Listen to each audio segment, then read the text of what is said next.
It's just fantastic. Captain's log, subdate 211208.7. I started building this Lego from the tip. Turns out it isn't a hideout homage to my 7 Days to Die times, but it is instead a 500,000 piece penis.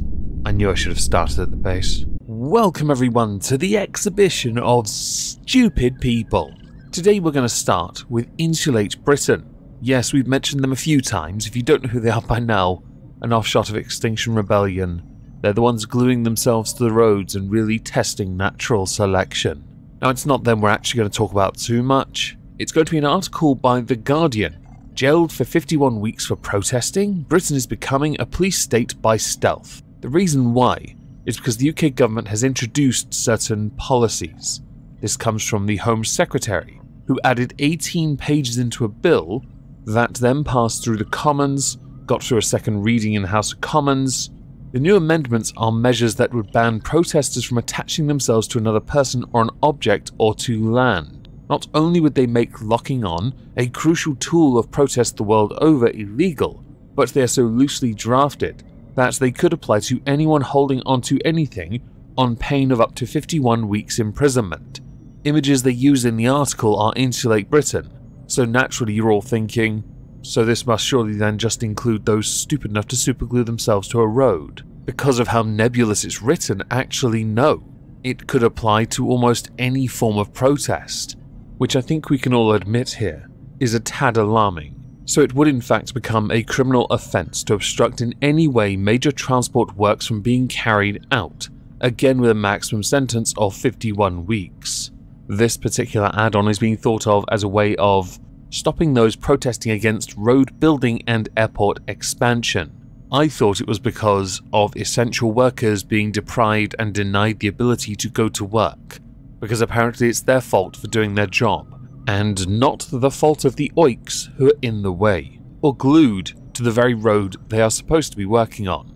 The article then continues on to talk about stop and search powers.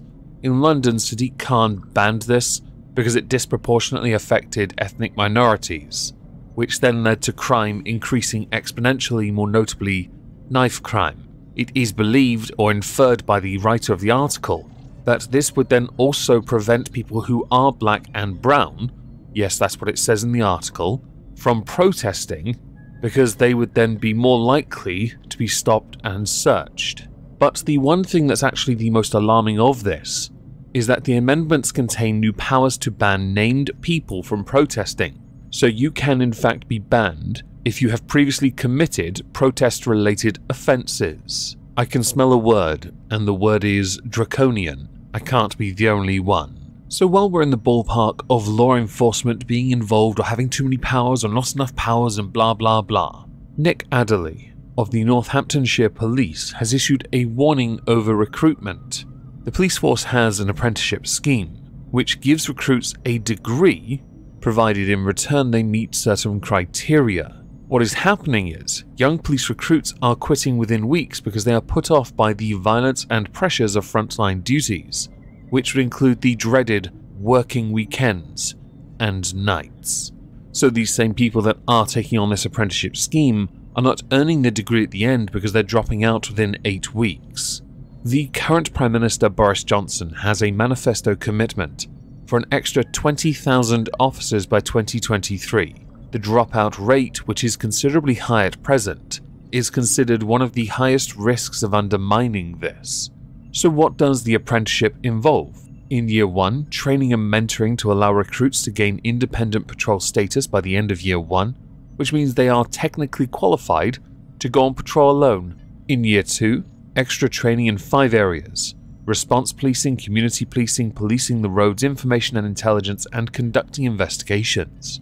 And Year 3, advanced learning development and professional practice within a chosen specialism.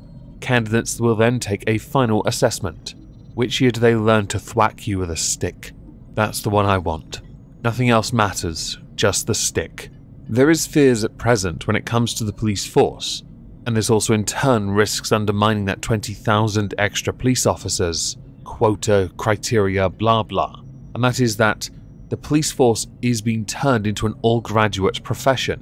But as Priti Patel, the current Home Secretary who is in charge of this, has yet to rubber stamp this, they're safe for now. These proposals, by the way, were put forward by the College of Policing, and they've claimed that the increasing complexity of police work made it necessary for them to have a formal academic qualification.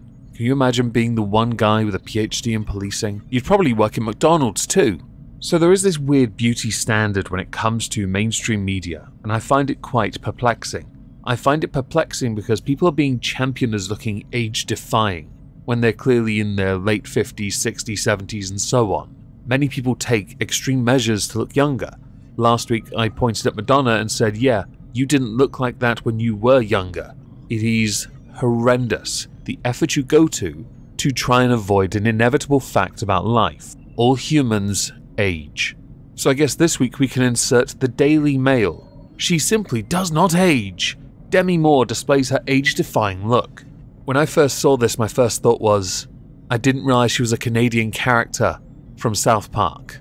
I also didn't realize she was Jack Skellington in human form. While she does look good, there is nothing about this that is age-defying, and whatever it is that's happened around her cheek area looks like she's used extra makeup to hide the Joker's scars. Do we all now know how he got them yet? This one should be the next topic, be worthy of a This Week at Twitter thing, but I've got lots to go through for that, so I'm going to insert it here as audience participation to lighten the mood. Fleetwood Mac was trending on Twitter, and the reason why was because of this image. So the audience participation goes as follows. Book your dream rock gig for an incredibly low price.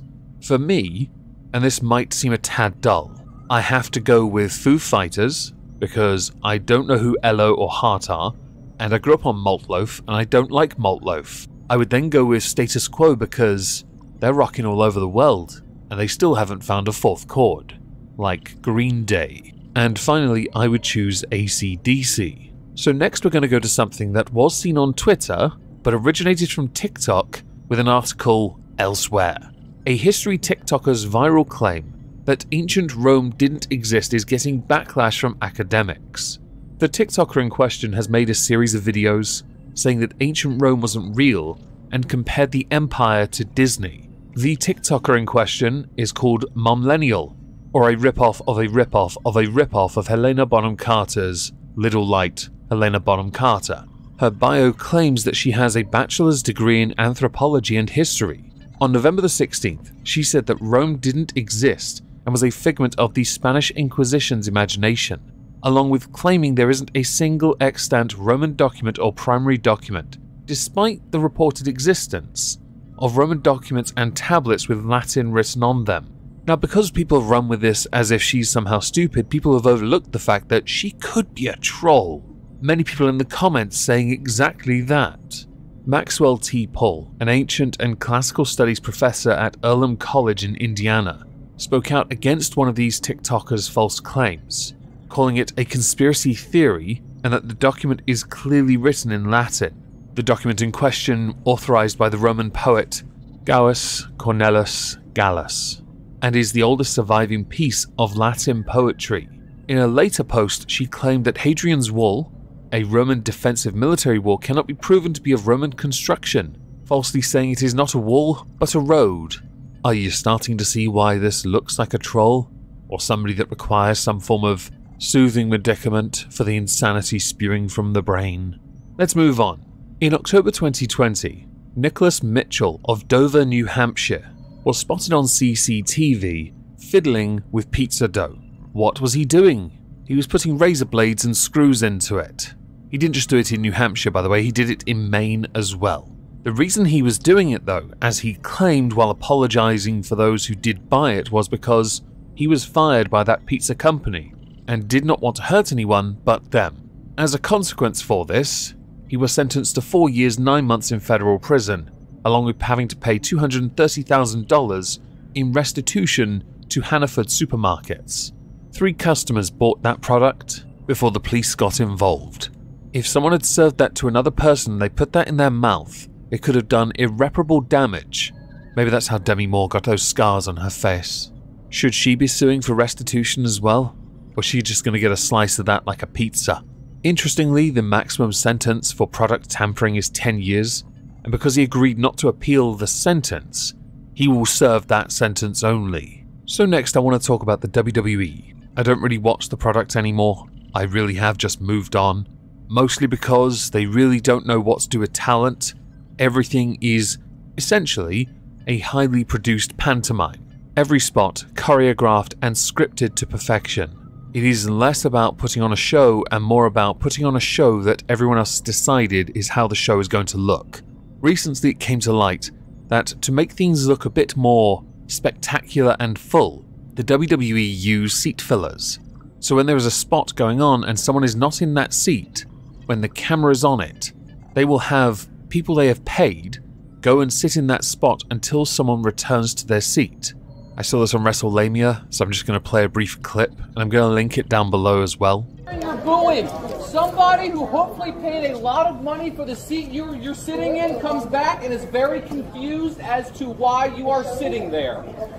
Kindly and politely explain, hey, listen, I'm a seat filler, I'm with WWE, I'm only sitting here until you get back. Most of the time, that will solve all problems. Sometimes people want to argue, they want to insult, they want to get into a confrontation about it. Please do not confront or argue back, okay? I will have eyes on you guys. I promise I'll come over and rescue you if you need to be rescued, all right?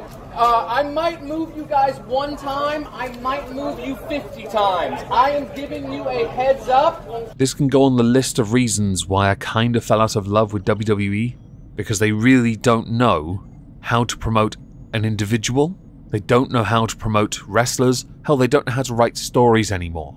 There are a couple that work, yes, of course there are, but that is not a good enough reason to keep going or supporting something when it is just so PG, almost Disney. And I thought Disney were going to buy them anyway. So next, to our penultimate subject, we're going to go to Dark Side Phil, a YouTube and Twitch literal living masturbatory legend.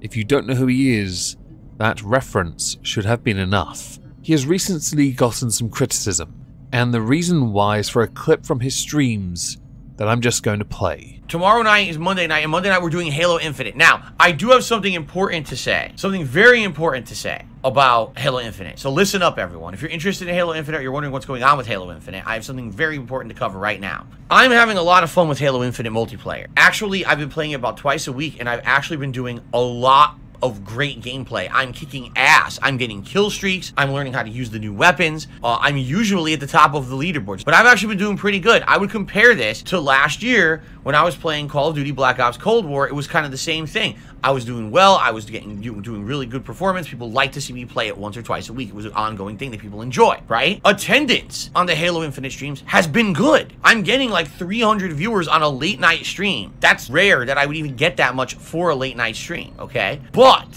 support has been bad. Just being straight up honest with you, support's been bad. I'm playing for an hour to an hour and a half. I'm looking, I got like $11 on the stream. Wow, what the hell happened, right? Now, I'm not saying this happened once, because if it was once, listen, there's always a bad night, there's always a slow night, there's nothing you can do about that. That's just the nature of the beast, right? You can't have an insanely overly positive contributions night every single night. You're gonna have slow nights. This has literally happened like 3 Halo Infinite streams in a row. It doesn't matter how long you play, it doesn't matter how many people turn up.